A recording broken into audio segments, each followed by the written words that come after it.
Welcome to my new home studio.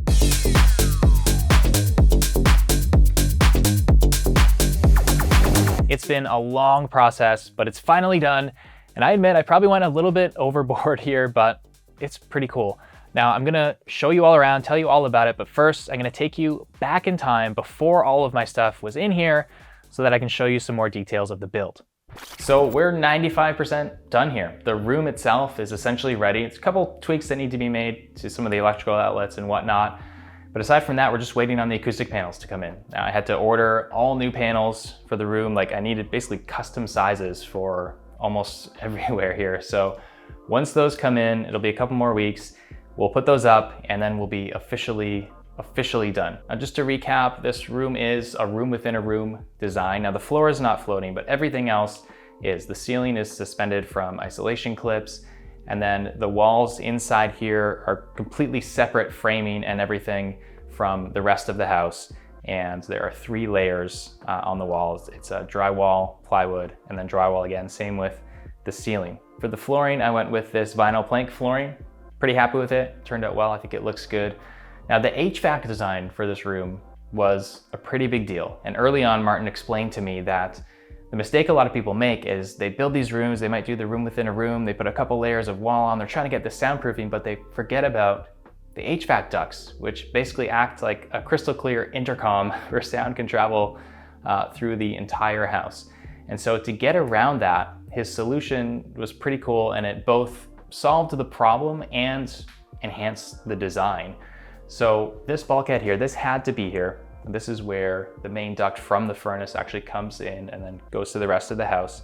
Now what's happening behind the scenes, there's a duct that comes out of here. It's up above the ceiling. It's an acoustically lined special flex duct. It comes over here and it ends around here. Now this bulkhead is basically added on after the fact. Didn't have to be here, but in order to make it symmetrical, it looks good design-wise, but it also has a function. So this is essentially an empty cavity inside here that is all lined with acoustically absorbent material. It's a special like acoustic duct liner material. So the air comes in, empties into here, and it can travel along a little bit here till it gets to the vent, and it comes out the vent here. Now I think that this turned out fantastic because already I can tell that the furnace, the AC, can be cranking over there, and you do not hear a thing. You can feel the air coming out here, but I do not hear the furnace at all. I do not hear any sound from the ducts from the rest of the house. So I think that this part turned out fantastic. So the room is pretty soundproof. It's not perfect, but it's pretty darn good. But there's no treatment. Lots of echo, all the sound is bouncing everywhere right now, right? So that's obviously the last remaining step, but I'm gonna walk you through what the plan is for the acoustic treatment. Now, another important part of soundproofing a room is, of course, the door. It's kind of like a weak point in the room, right? So what we ended up with here is actually 2 doors. The original design called for 1, but because we couldn't quite find the thickness of door that would require, and to get a whole custom-made media door solution was just way too overkill and expensive, we ended up changing the design, going for 2 doors instead. So this one here, the interior door, this is like a solid wood slab, very heavy, fire-rated door. They basically had to customize it here for the room. So this one opens the inside. And then we've got more of just a standard house door here. We tried to do a really good job of getting a good seal in the gaskets here.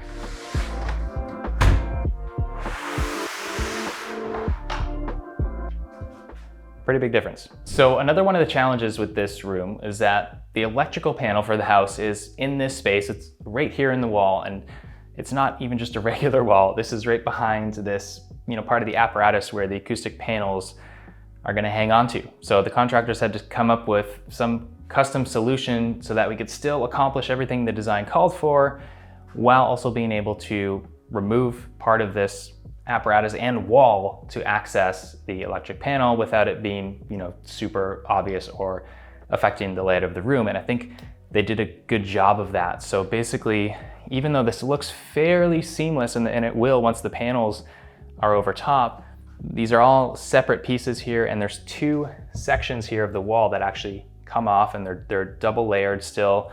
You can see there's handles here. So when I need to access the panel, I would come in here, lift off the acoustic panel that's gonna be on there, and then grab these handles and pull. And you have to pull pretty hard.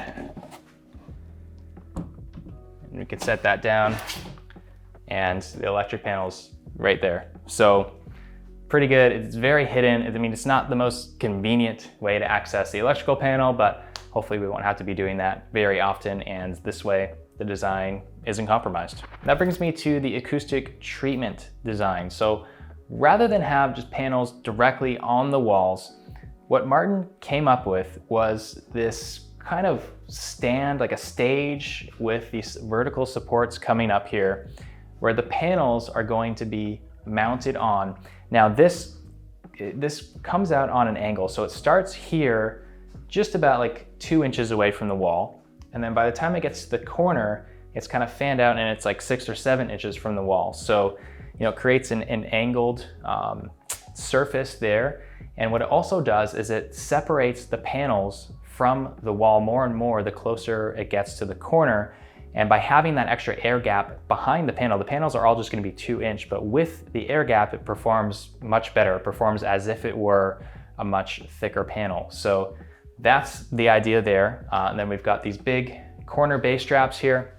So we'll have panel, panel, panel, corner bass trap, panel, panel, panel, and then another bass trap that is built, is just not in here yet. 3 more panels on this wall the exact same way. It's just kind of symmetrical, mirrored on either side. And then on the back wall, we've got 2 pretty good sized bass traps there. They're not quite as deep, but just as wide and tall.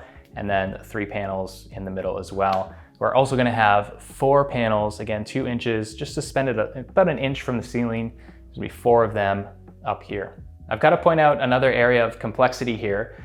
You'll see there's electrical outlets placed all along the bottom here where the acoustic panels are gonna go. Now, the original design called for these outlets to be flipped sideways inside the little kickstand there, which would have been a lot simpler, but electricians said that's a no-go with the code. And so we had to move these up. And that means that when the acoustic panels come in, we're gonna have to cut a little hole, a little rectangle there through the fabric, through the insulation, and then slide it over the outlet. And the goal is that the front face of the panel and the front of the electrical outlet are gonna eventually be flush once they're mounted in there. So hopefully that all goes to plan. But again, it's just like at every step, there's just these little tweaks that add these layers of complexity that just build on each other. And that's happened in a lot of different ways in this room. Now we've also got an outlet up here. Martin really thinks I should put a nice big flat screen TV up there. I don't think I really need it. I don't know, but we wired it in anyway in case I need it one day. You'll see there's some outlets up top here behind where the panels are gonna go. That's for LED strips, which are gonna go above where the panels are, kind of pointing up to the ceiling. We have that on the back wall as well. So now that you've seen what's behind all of this, let me show you the space and give you the full tour.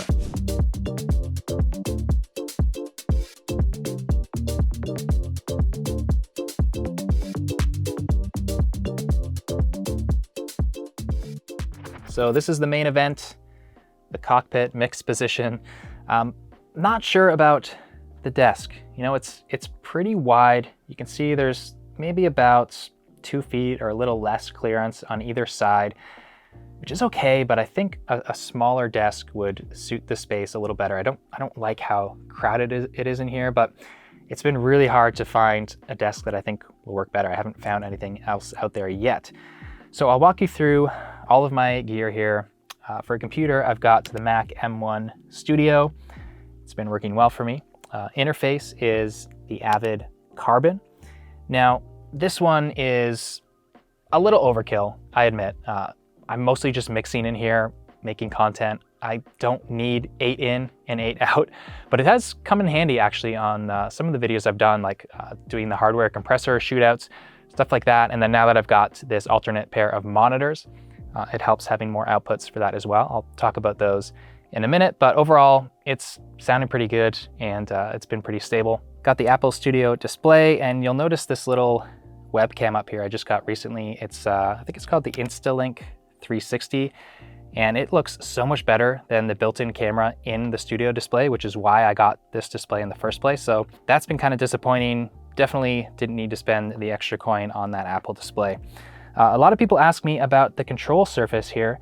This is an Avid Artist Mix, and it works fine. You know, I wouldn't say that there's anything extra special about it. Really, any USB control surface will work, but I really love having physical faders to, you know, push around and do my automation without a mouse. You know, I like to feel it. I like to turn the knobs.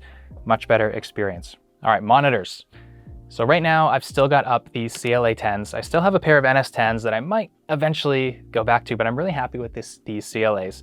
They're active, and people ask me all the time in comments, and I've answered, you know, where do you put that virtual tissue paper control knob at? You know, that controls the high end. And the answer is mine is set around 11 o'clock. All right. Now that is not like a hard and fast rule. That's just, you know, when I first got these, I put them right up beside my NS10s, and I tried to match the brightness of these to the brightness of the NS10s just by ear. And that's what I ended up with. But I know a lot of people ask me, should I get the active? Should I get the passives? What do you set that knob at? So now you know, but love these monitors, highly, highly recommended. So many of our students in the pro production system, they've gone out and bought these, and every single person is like, wow, these sound kind of terrible and they're hard to get used to, but now I hear everything that's wrong with my mixes, and they're finally starting to translate. So definitely check them out. But there's something very new for me, and that's that there's another pair of monitors here behind me. These are Atom A7X or A77X, whatever the big ones are. You can see they're the three ways with the tweeter.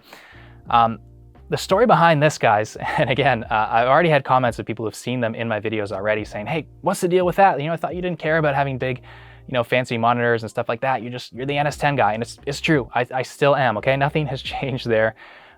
Basically what happened is Adam reached out to me and said, hey, are you interested in trying out these monitors if I send you a pair? And I said, well, yeah, absolutely. You know, I don't really do gear reviews on my channel, but, you know, if I like them, you know, I'll keep them, and they'll probably make their way into my videos. So I've had them for a few months, but it's kind of been as the renovation's been finishing. I haven't had a ton of time to really dig into them, so I'm not gonna give a review yet on these. I'll probably talk about them a little more as time goes on.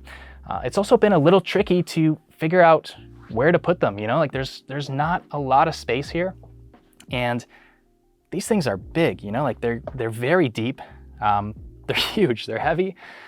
So it's been hard to, you know, find the right monitor stands and figure out where exactly to put them. And I don't think I have the angle perfectly right in terms of my mix position yet, but I will say they sound really good.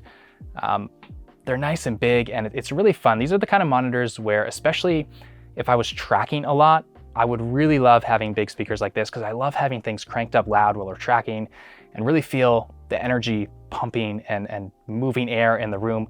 I really enjoy that. Or when I'm finished a mix, even now, you know, I'll mix all of my NS10s a little bit on AirPods, and then right near the end, I'll just kind of sit back and crank up on these big monitors and just enjoy listening to the song. So no detailed feedback on these speakers yet, but huge shout out to Adam. Very cool of you guys to send me a pair of these monitors. I had this idea or illusion in my mind that once I started hearing music in here and mixing in here, that everything would just sound perfect because of all the work that was done, all the treatment. I just expected it to sound basically exactly how I'm used to the monitors and everything, but just way better. I thought I would hear everything way better, which I do hear more clarity. It's so quiet in this room. But to be honest, it sounded kind of weird, and it was a reality check. It was like any other space, which it makes sense, right? I should have known, because every time I've even gone to, you know, these multi-million-dollar amazing studios, every time I walk in there, I'm like, oh, this sounds kind of different. It's kind of weird. I've got to get used to this.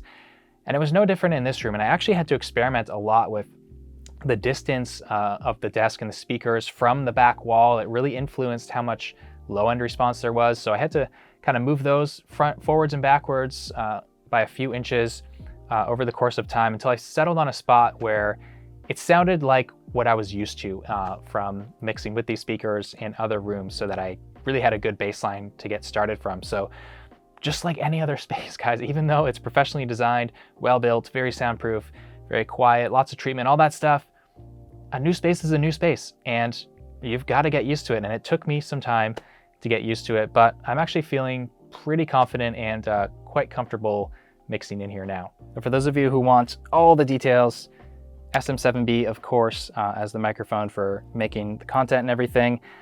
Small detail, I've got the Kensington Trackball Expert mouse still under there. I don't use it for anything except for when I'm actually mixing. Like I'll just use the wireless Apple trackpad for normal work, but when I'm mixing, it's just out of habit. I used one of these trackballs for like 10 years. It's such a pain saver on the wrist and arm, and I still need to have that thing when I'm working on audio. Over here, I've got my guitar collection. Nothing has changed here. A couple acoustics, just mid-level acoustic guitars here. This is an Art and Lutherie, and this is a Taylor, one of those mini ones, like the Ed Sheeran guitars, just for kind of carrying around the house and having fun with it. This is my Gibson Les Paul Special. I think it's a Special.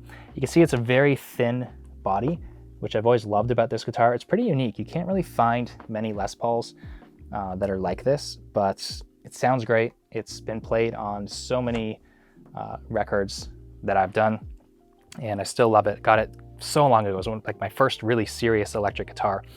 And this here is a Squier jazz bass, and for being a Squier, it sounds great. And I kind of just bought it as like a backup bass to have in the studio in case, you know, a band came in and the bass was all wonky, or it wasn't set up right, or it just didn't sound good. And it ended up getting used a lot more than I thought. It honestly sounds great. I still love it. I've had that for a long time as well. And I'll talk to you quick about lighting. We've got these tracks here. Each has 4 bulbs.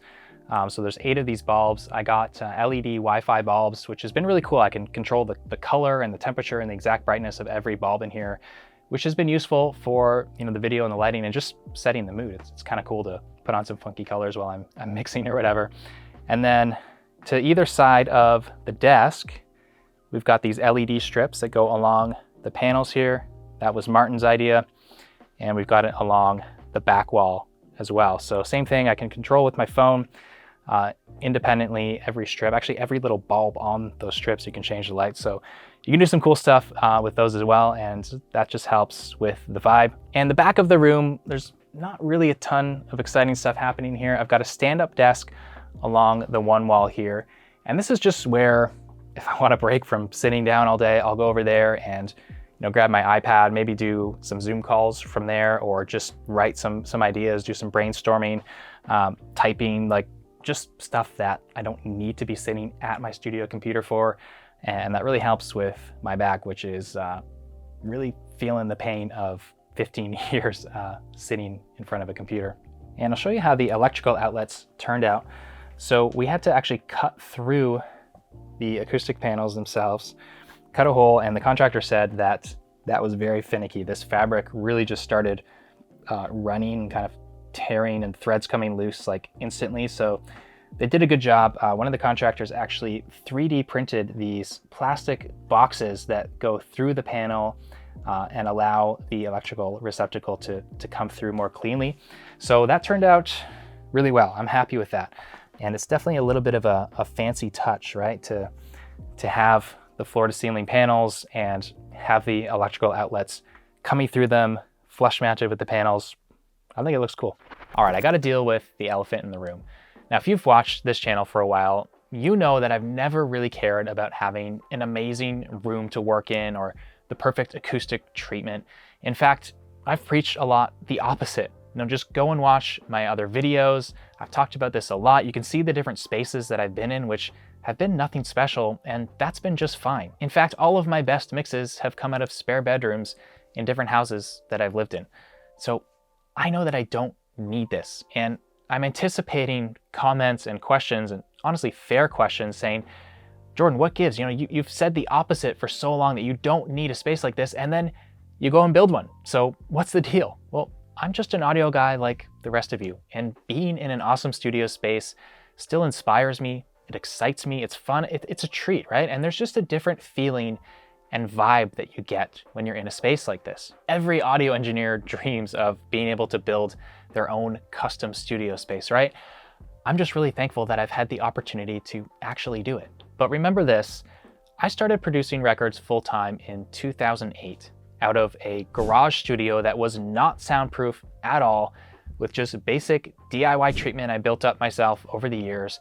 I mean, I remember recording drums with a super noisy window air conditioning unit, like running 2 feet away from the kit and the drum mics. Like, you just had to make do, and I did for many years. So having a professionally designed, custom-built studio space of my own is 16 years in the making. So please don't get caught up thinking that you need a professionally designed space like this in order to get pro mixes or build a career out of it. I didn't, you don't. Now, I confess, looking back, I probably went a little overboard, maybe a lot overboard, depending on your perspective. I mean, I might have been fine with just 2 layers of drywall instead of 3.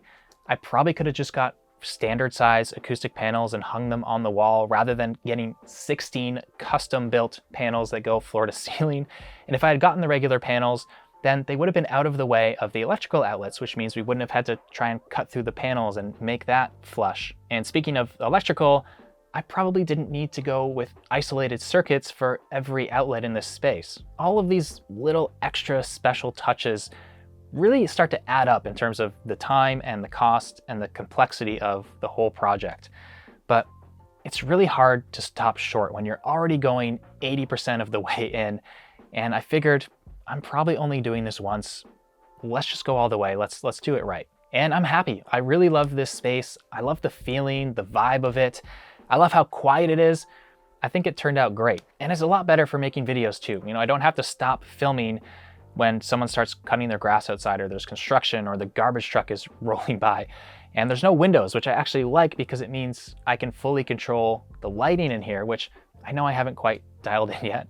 Bear with me. And I learned a lot about studio design, soundproofing, acoustics, the construction process, went through all the typical frustrations and delays that come along with any renovation. But at the end of the day, I'm enjoying working here. So that's the new space, 16 years coming.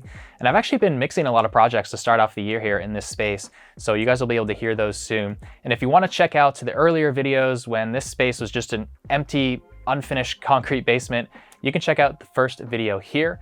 And let me know in the comments what you think of the space, or if you have any questions, anything that I didn't quite explain, I will try to answer as best I can. So just drop a comment below.